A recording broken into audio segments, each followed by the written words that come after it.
If you enjoyed that cinematic intro video that I made, definitely drop a thumbs up down below. All right, I'd really appreciate that to let me know what can I do to also make it better, as well as potentially what you didn't like about it too. So let me know in the comment section down below.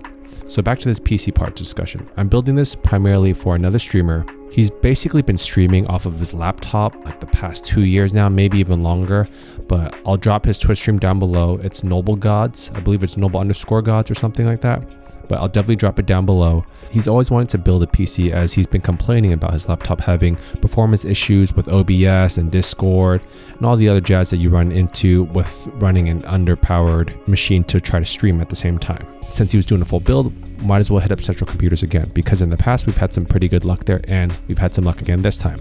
He pretty much picked out all his components on the spot. He knew he wanted something good for streaming, some video editing as well as on the side, as well as, your typical daily task of just web browsing. He's already had some brands in mind, such as AMD, MSI, so we were kind of pushing towards that, and he knew he wanted a lot of RGB.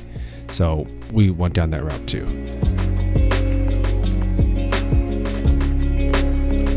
First off, being with AMD.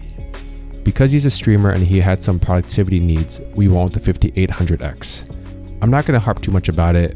It's basically an 8-core, 16-thread count CPU, and it gets the job done for all of his capabilities and needs. Because of his second brand loyalty to MSI, that's already the motherboard he wanted to go with, and he was asking for a lot of extra ports. We went with the MSI Tomahawk's X570. It already boasts a lot of feature sets such as the higher end boards, including Wi-Fi 6 and some of the best VRMs in its class. To cool off this motherboard and CPU combo, we went with Corsair's H510i Elite Capital X. I believe that's how it's pronounced. We're going full RGB with this, rainbow puke unicorn everywhere. And the nice thing about this is it comes with already a fan controller included with the kit. He said he wanted this for the changeable faceplate on the pump head, because he saw that there was third-party vendors that allowed you to do this. There's not much to say about the RAM here, but we got him the 32 gigabit kit just because we knew 16 wasn't going to be sufficient enough for all of his streaming needs, as well as obviously RGB again, right? Now for the lucky portion. There was plenty of 3070 Ti's obviously, and there's 3060s. Obviously the 3070 Ti's are not worth it from a price to value performance perspective right now, but luckily enough we were able to pick up a 3070, and since he games on a 1440p monitor, it's definitely a good choice to go with the 3070 that we had here. And speaking of which, it's the EVGA XC3 Black.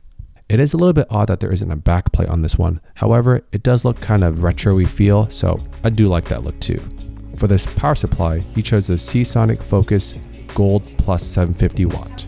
I'm not going to be mad at his choice here, as it falls in line with one of the higher tiered LTT PSU lists, but the only gripe I had was the cables. They were very stiff and kind of hard to bend, especially when you tried to pass them through the little connectors in the case. Speaking of the case, this was a massive case. It's the Corsair 5000X RGB. It already included 2 fan controllers as well as a couple of RGBs. Best part, it allows for up to 10 fans to be installed in the case. This case has ample room to grow, especially if you were to go full custom water loop if you wanted to. It's always a blast helping someone with their build, especially with the amount of lights and RGB you can put inside of these machines. But good luck to that cable management, because it's going to be a show later on. Unfortunately, we didn't get a chance to benchmark any of his components, but there's plenty of other channels for that already, and as well as he was building this for a stream, as long as we turned it on, it was good in our books. But if you enjoyed this build, as well as if you're a streamer yourself looking to build a PC, let me know what you think about the parts down below, as well as definitely drop a like button. Really appreciate it if you could.